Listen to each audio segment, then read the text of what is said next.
12.3 비상계엄이 해제되고 나흘 뒤 윤석열 대통령은 2차 계엄은 없다고 말했습니다. 국민 여러분, 또다시 계엄이 발동될 것이라는 얘기들이 있습니다마는 분명하게 말씀드립니다. 제2의 계엄과 같은 일은 결코 없을 것입니다. 그러나 JTBC가 입수한 검찰 수사보고서에 따르면 검찰은 수사 초기부터 대통령의 발언은 당시 2차 계엄 선포 가능성이 제기되는 상황에서 나온 대국민 담화문에 불과하다고 결론냈습니다. 검찰이 제시한 근거는 여러 가지입니다. 먼저 계엄 직후인 지난해 12월 6일 민주당이 비상의총에서 제기한 2차 계엄 제보입니다. 의총에서 민주당은 계엄 해제 직후 윤 대통령이 계엄사 상황실에서 김용현 전 국방부 장관에게 왜 국회의원들을 잡지 않았냐, 내가 다시 계엄할 테니 그때는 철저히 준비해서 국회부터 장악해라 말했다는 정황을 공개했습니다. 검찰은 윤 대통령이 이 같은 지시를 하게 된 맥락도 적었습니다. 대통령이 곽종근 특수전사령관에게 국회 문 열고 들어가 의원들을 밖으로 이탈시키라고 지시했는데 이 명령이 제대로 시행되지 않자 다시 대통령이 김 전 장관에게 추가 계엄 관련된 발언을 하였을 가능성이 있다고 본 겁니다. 이 같은 정황은 공수처 수사 과정에서도 재차 확인됩니다. 공수처는 방첩사 간부로부터 국회에 계엄 해제 요구안이 가결된 지난해 12월 4일 새벽 윤 대통령이 직접 재계엄 의사를 밝혔다는 취지의 진술을 확보했습니다. 당시 방첩사 단체 대화방에 윤 대통령이 김 전 장관에게 국회의원부터 잡으라고 했는데 라고 하자 김 전 장관이 인원이 부족했다고 답하고 그러자 윤 대통령이 목소리를 높이며 핑계에 불과하다고 하면서 국회가 의결했어도 새벽에 비상계엄을 재선포하면 된다라고 말한 사실이 올라왔다는 게 해당 간부의 진술입니다. 이는 윤 대통령 공소장에 나온 검찰의 결론과도 일치합니다. 검찰은 윤 대통령이 이 전 사령관에게 직접 전화해 계엄이 해제됐다고 하더라도 내가 2번, 3번 계엄령 선포하면 되는 거니 계속 진행해라고 지시했다고 봤습니다. JTBC 여도현입니다.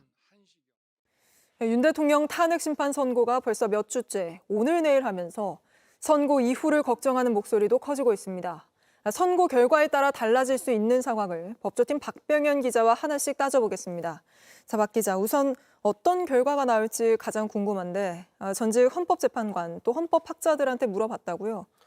예, 한결같이 헌법 위반이 명확하다는 입장이었습니다. 네. 한 헌법학자는 탄핵이 기각이 되면 계엄 면허권을 주는 것이라고 말을 했습니다.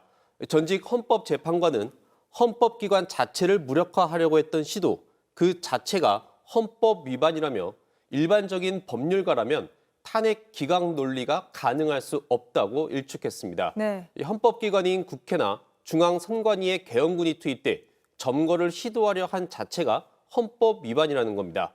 또 다른 전직 헌법재판관은 중대한 탄핵 사유가 있다며 사실관계는 TV를 통해 다 지켜보지 않았냐고 말을 했습니다. 그렇습니다. 또 요건이 안 된 계엄령 선포, 국회 통고 절차도 지키지 않은 것 모두 탄핵 사유라는 전직 헌법재판관의 의견도 있었습니다. 또 다른 전직 헌법재판관도 국가 존립에 문제가 생겨야 계엄을 하는 것이지 정권 존립에 문제가 생겼다고 해도 되는 것이냐며 계엄 선포가 헌법 위반이라는 입장을 밝혔습니다. 기각되면 계엄 면허권을 주는 거라는 말에 많은 분들이 동의할 것 같은데요. 근데 또 선고 결과가 늦어지면서 우려가 나오고 있는 것도 사실입니다. 가장 큰 우려 중 하나가 2차 계엄 가능성이죠. 맞습니다. 앞서 여도현 기자가 보도했듯이 이 12.3 내란 수사 과정에서 대통령이 계엄령 선포를 거듭하면 된다라고 말을 했다는 진술이 나왔고 실제 검찰 특수본도 관련 수사를 할 필요성이 있다는 수사 보고서까지 작성을 했습니다. 검찰뿐만 아니라 공수처도 아주 구체적인 관련 진술을 확보했습니다.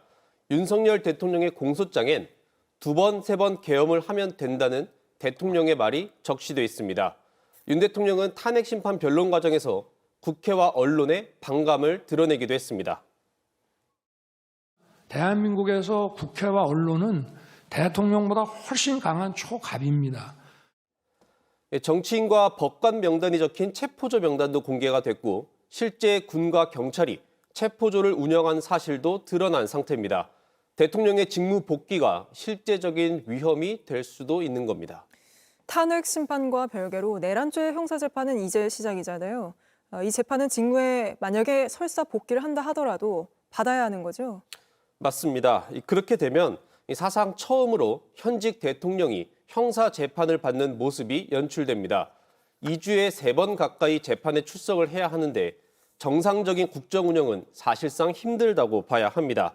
특히 탄핵 심판과 형사 재판은 엄연히 다르지만 만약 헌법재판소가 기각 판단을 내리면 자칫 내란 우두머리 혐의에 대한 무죄 판단으로 비춰질 가능성도 있습니다.